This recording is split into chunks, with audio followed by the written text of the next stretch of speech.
Tapi ini keterasaannya sudah sangat membantu sehingga akan mendorong pembangunan. Jakarta kemudian akan diproyeksikan menjadi kota ekonomi global. Assalamualaikum warahmatullahi wabarakatuh. Selamat siang, salam sejahtera untuk kita semuanya.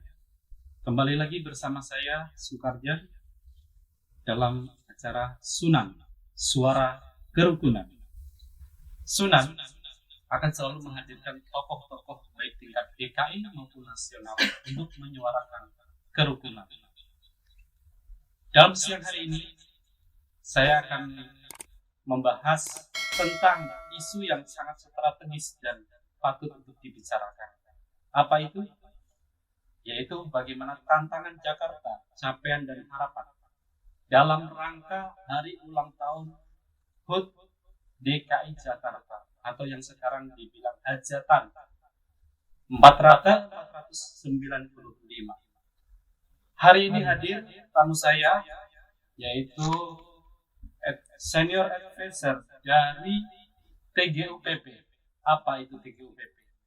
Ya, nanti akan kita bahas. Tim Gubernur untuk Percepatan Pembangunan. Pembangunan apa sih yang ada di DKI ini? Sebenarnya DKI ini kan pembangunan sudah sangat luas dan sangat bagus sekali. Tapi apa sih? Nah, kita bahas lebih dalam lagi dengan menghadirkan tamu kita pada siang hari ini, yaitu Pak Sepat Subit. Selamat siang, Pak Sepat Subit. Ya, selamat siang, Mas Karjan. Apa kabar, baik? Baik. Alhamdulillah. Amin. Baik, ya. Oke, Pak Pendeta Subit. Boleh tahu sedikit ya, bagaimana sih tadinya kronologinya masuk TGUPP itu sebelum kita bicara lebih jauh? Oh, jadi TGUPP ini kan adalah satu badan yang mempunyai konsentrasi yaitu membantu program-program Pak Gubernur khususnya, kemudian mendelivery itu kepada unit-unit yang berkaitan, mengawalnya dan juga memastikan bahwa apa yang diprogram itu bisa jalan baik.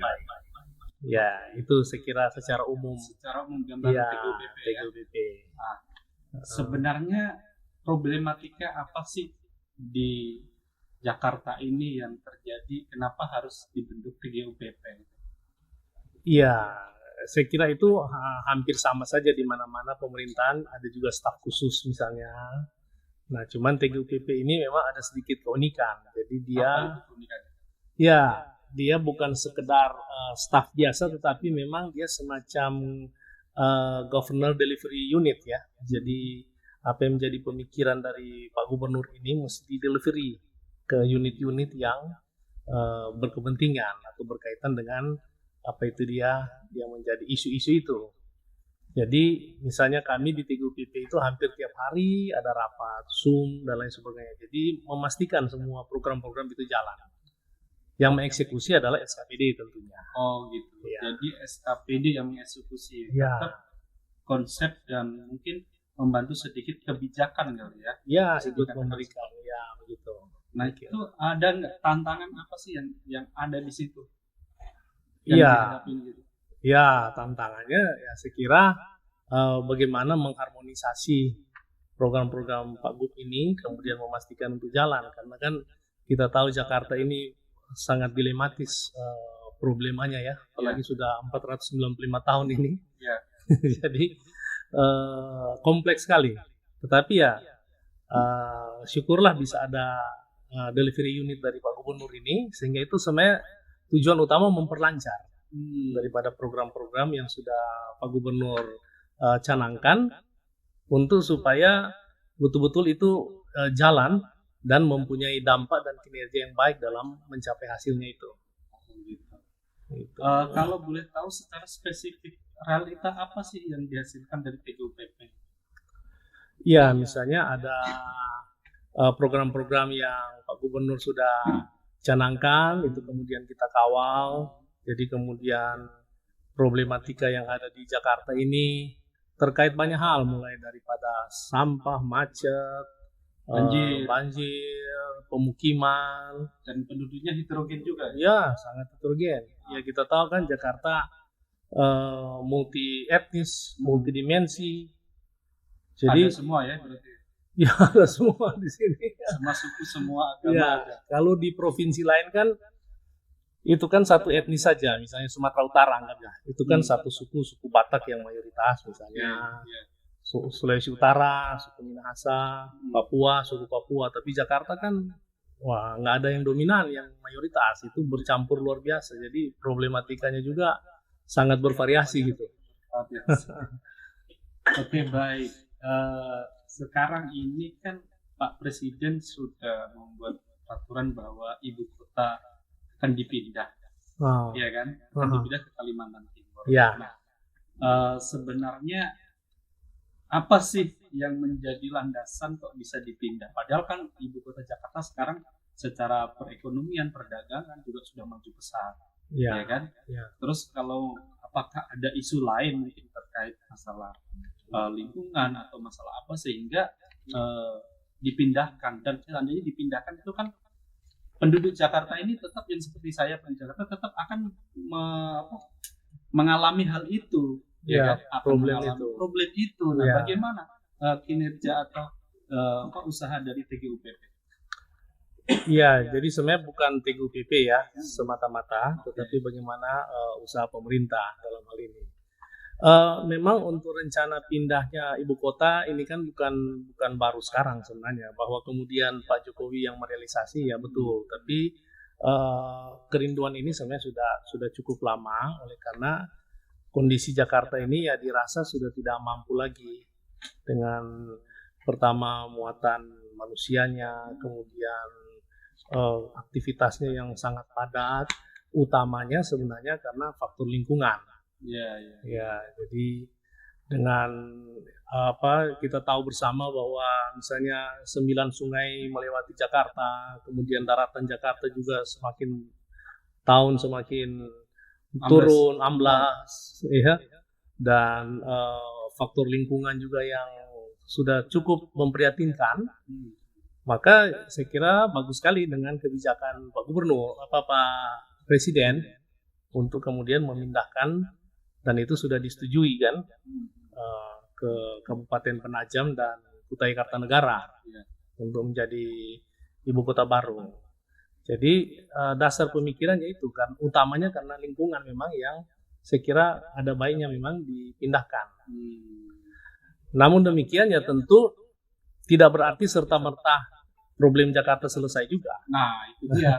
Kalau masalah lingkungan saya rasa setiap kota di provinsi kalau boleh kita lihat pasti juga ada problem tersendiri ya. Nah, contohnya mungkin kemarin berapa minggu lalu di Jawa Tengah juga lingkungan ya, terjadi juga rob. Ya kan? Mungkin di provinsi lain juga sama. Sebenarnya kan sama, tapi kenapa harus dipindahkan ya nanti kalau hanya isu lingkungan yang dianggap. Terus kira-kira untuk menyelamatkan Jakarta ini apa upaya yang maksimal dari Pemda khususnya atau dibantu dengan TGUPP itu tadi? Jadi Jakarta dengan 495 tahun ini kita sudah melewati 17 gubernur dan yang terakhir ini adalah Pak Anies Baswedan. Nah, kami membantu pada jabatan beliau, jadi saya sendiri tidak terlalu paham yang sebelumnya. Tetapi yang kami lihat secara keseluruhan bahwa gubernur-gubernur sebelumnya tentu sudah berupaya untuk bagaimana Jakarta lebih baik ke depan.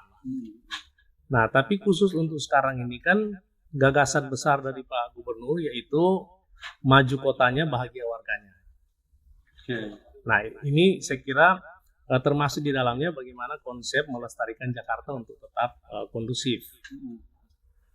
Nah, salah satu kan yang dilakukan oleh Pemprov dalam hal ini, ya maju kotanya itu yaitu beberapa hal yang kita coba kolaborasikan, kemudian diminimalisasi dia punya problem yang ada terkait dengan kemacetan misalnya, banjir, ya, kepadatan penduduk dan lain sebagainya. Kalau terkait dengan misalnya kemacetan, ini kan sekarang Pemprov sedang terus mengupayakan transportasi umum. Iya, jadi sehingga ya syukurlah kemudian Pak Gubernur juga mendapat penghargaan di tingkat internasional malah untuk mengintegrasikan ya angkutan umum secara massal, ya. massal. Terkandung maksud di situ kan supaya terjadi pengurangan dalam penggunaan mobil pribadi. Nah, itu satu. Iya kan? Dengan demikian harapannya bisa mengurangi kemacetan. Kemudian dengan pembangunan trotoar.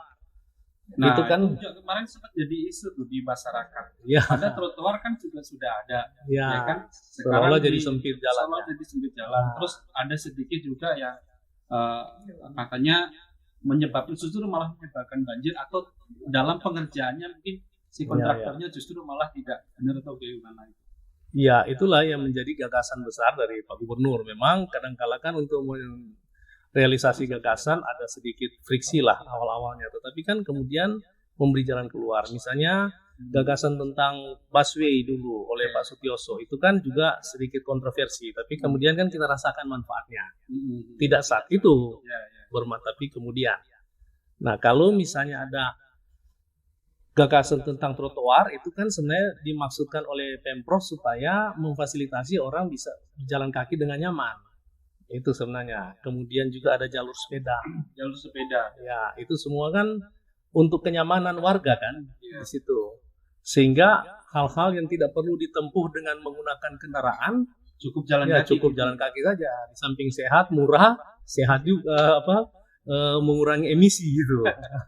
Itu kira-kira gagasan besarnya. Nah, kemudian transportasi diintegrasikan, itu semua gagasan besar untuk mengurangi kemacetan. Nah, kalau itu saya lihat juga mungkin ya di trotoar itu tengah-tengahnya ada kuning ya. Itu mungkin untuk orang yang untuk apa itu? Kok ada yang bentuknya kuning tersendiri ya? Iya, sebenarnya itu juga untuk lebih memperjelas jalur-jalur itu. Nah, tapi juga untuk disabilitas itu kan, untuk memperjelas untuk disabilitas. Juga misalnya sumur resapan, ya kan? Itu kan kontroversi awal kan, tapi sebenarnya tujuannya itu kan untuk mengurangi banjir.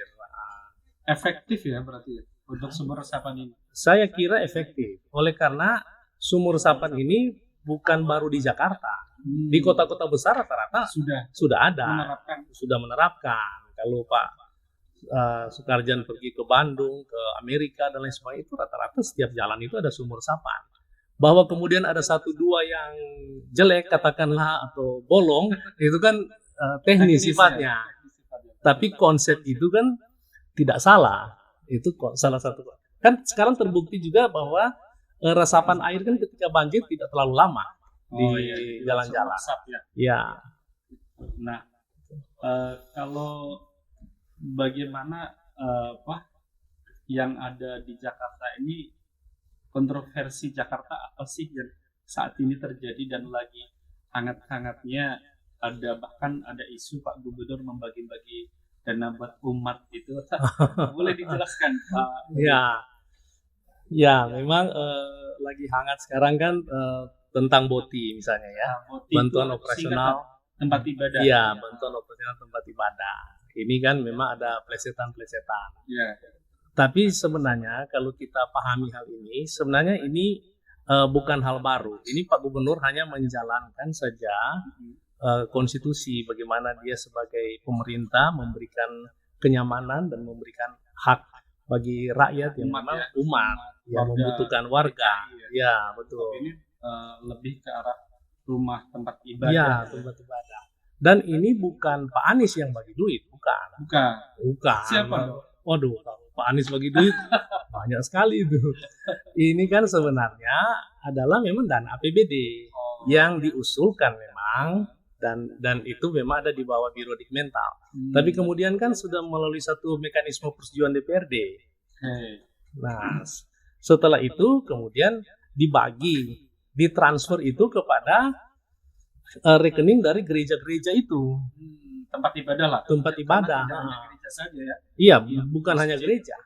Vihara semua dapat. Jadi tidak ada istilah dibagi kepada yang seiman saja misalnya.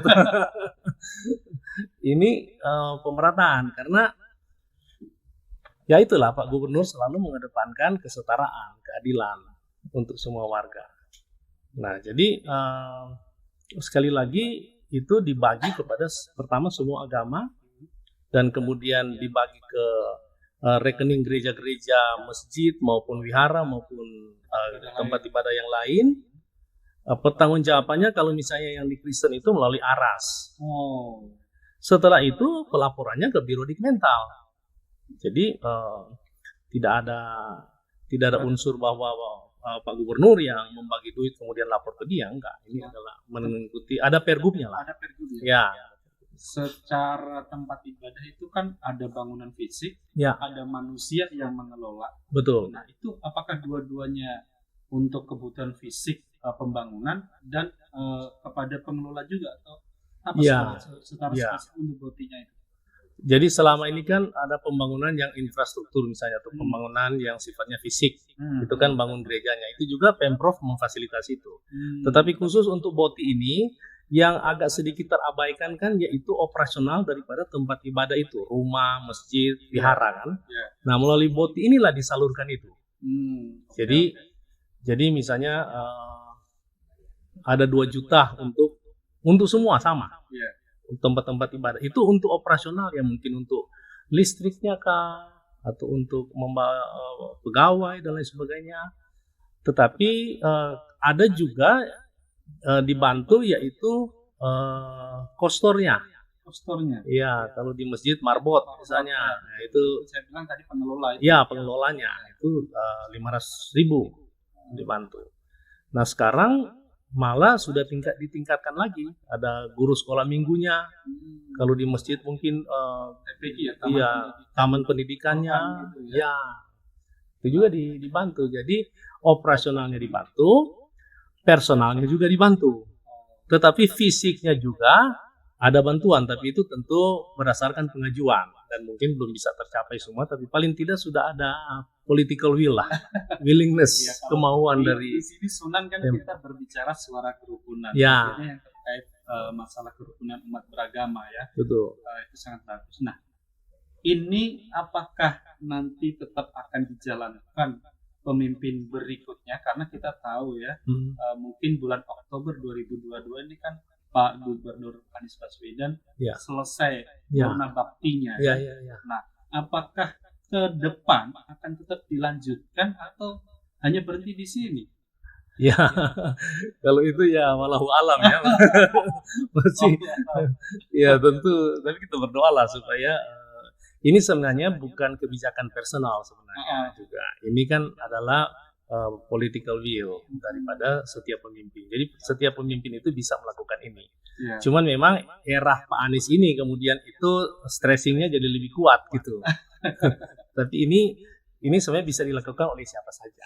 Karena memang ada peluang untuk melakukan itu dan ada aturannya yang untuk memisahkan itu.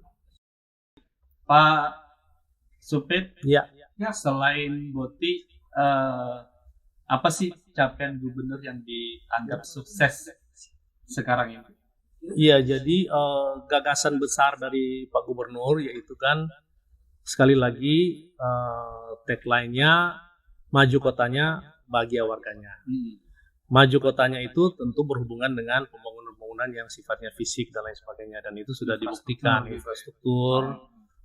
Beliau sudah lakukan itu ya, tentang banyak hal sudah dipugar, taman-taman, ekopark ya. Jadi kan beliau menghendaki supaya Jakarta ini menjadi kota bertaraf internasional dan kemudian juga nyaman, tapi tidak juga polusi tentunya. Misalnya yang dicapai sekarang misalnya pembangunan JIS, Jakarta International Stadium. Nah, itu kan termasuk dalam kategorinya yaitu Green Platinum Building. Jadi platinum tapi hijau. Nah itu kan salah satu pembangunan fisik tetapi tidak mengabaikan faktor lingkungan.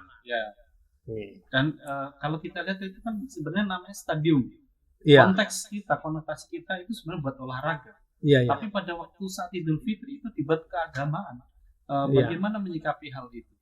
Ya, sebenarnya tidak serta-merta untuk olahraga juga. Iya, kalau konsep daripada pembangunan itu.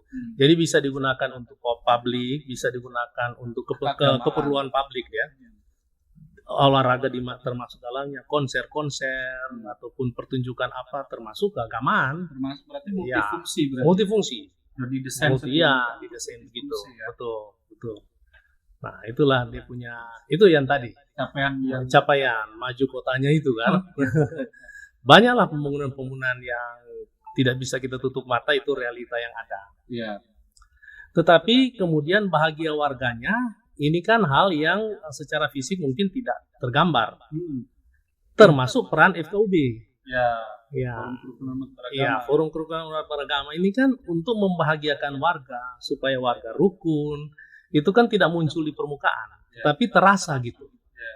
Kita tahu bersama bahwa tahun 2021 ini kemudian kan Jakarta mendapatkan Harmony Award dari Kementerian Agama. Itu kan karena capaian bagaimana FKUB dengan Pemprov bersama-sama menjaga sinergi kerukunan. Karena itu juga yang menjadi indikasi lancarnya pembangunan. Kalau nggak rukun kan susah juga kita membangun.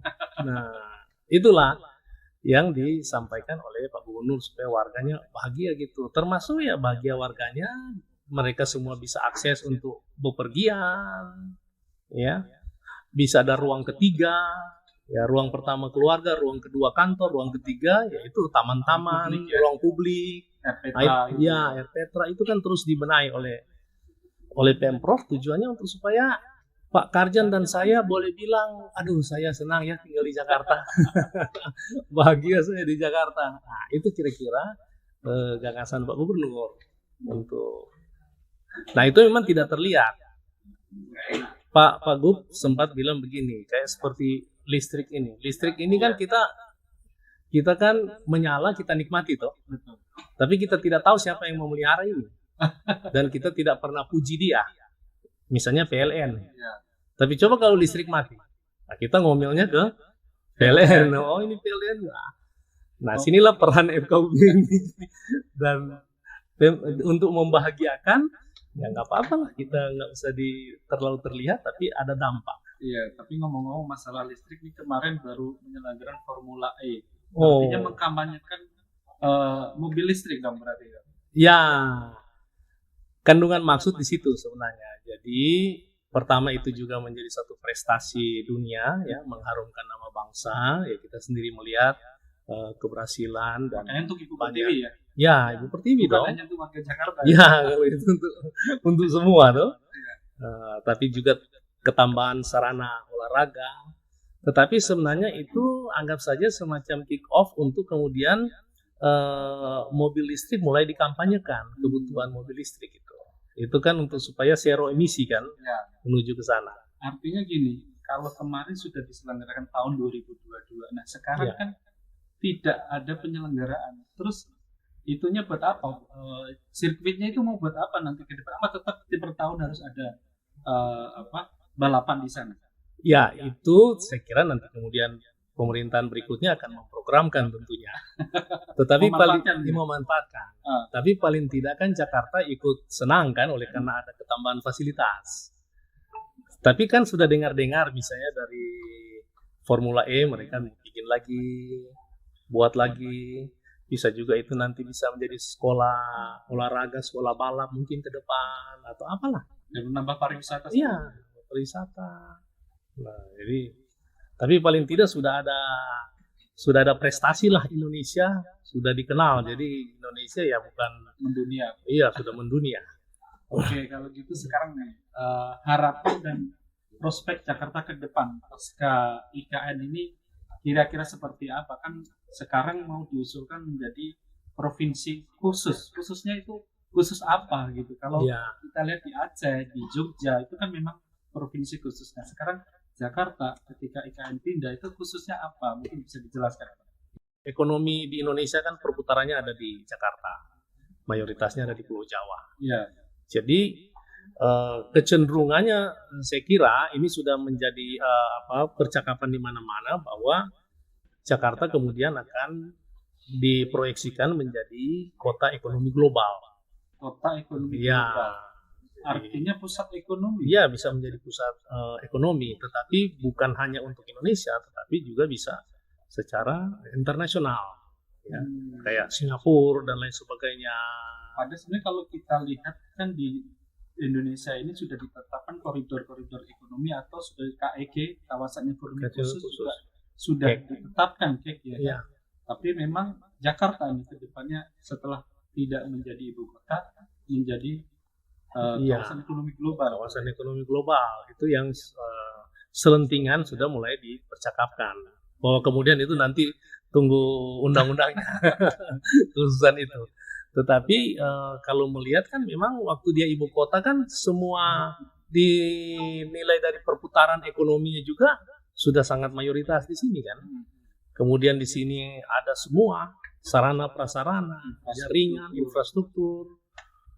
Ya, kira-kira demikian lah untuk ke depan Jakarta, sekalipun juga tentu menjadi sekarang kan sudah mendapat penghargaan sebagai kota literasi juga, ya kan?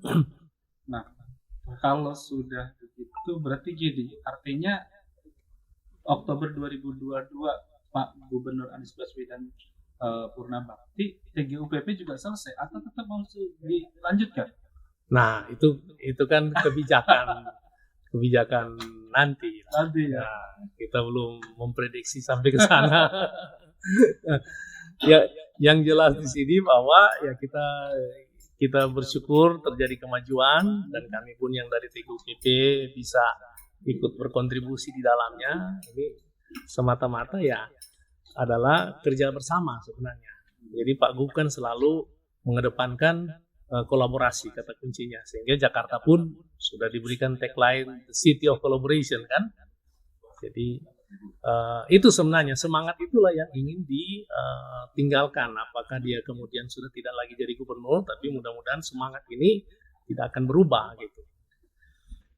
Oke, saya ingin Pak Supit berbicara tentang terakhir nih, kerukunan umat beragama yang ada di DKI Jakarta sebagai TGUPP juga sebagai tokoh agama, sebagai tokoh kerukunan. Ya.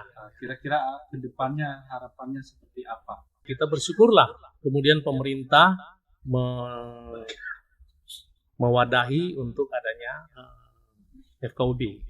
Sekalipun FKUB sekarang masih pada keputusan gubernur, belum sampai pada Inpres misalnya atau Perpres. Belum. Sekarang masih pada tingkatan daerah.